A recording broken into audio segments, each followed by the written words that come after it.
Վերջերս պարոն Ավնյան, մի լրագրող ձեզ հարց ուղղեց քրեական գործերի հետ կապված եւ դուք պատասխանեցիք, մեջբերում եմ. Իմ հետ կապված իրավական գործընթաց չկա եւ չի կարող լինել։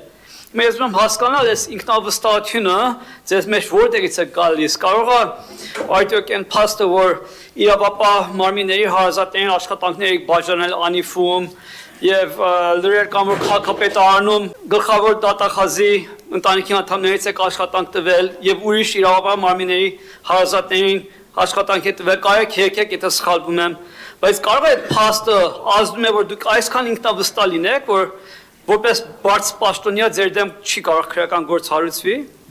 Շնորհակալ եմ, պարոն Զարոկյան, ես իմ վստահությունը գալիս է ընդհանրապես մի հանգամանքից, եւ այդ հանգամանքը այն է, որ որևէ իմ գործողությամբ վերջին 7 տարիների ընթացքում ես որևէ տեսակի նմանատիպ քրեական պոտենցիալ գործ ունեցող հոդվածով չի կարող անցնել, որովհետև իմ որևէ գործողություն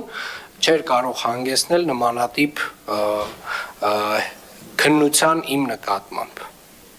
Իմ վստահությունը միայն այդ բացարձակ ճշմարտությունից է գալիս։ Խնդրեմ։ Ես կասկած չունեմ, որ դուք շատ լավ մտածված ձևերով եք այդ գումարները փոշիացրել, բայց այդտեղ այդ լրագրողը հետոնային հարցրեց ձեզի, հարցրեց ձեր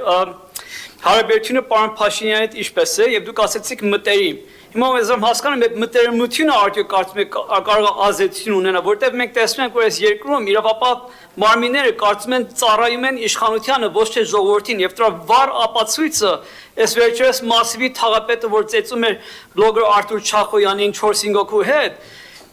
անմիջապես կռվից հետո ոստիկանությունը եկավ Արթուր Չախոյանը, ով ծեծ եկել է, ձերը բռնեց, գլուխը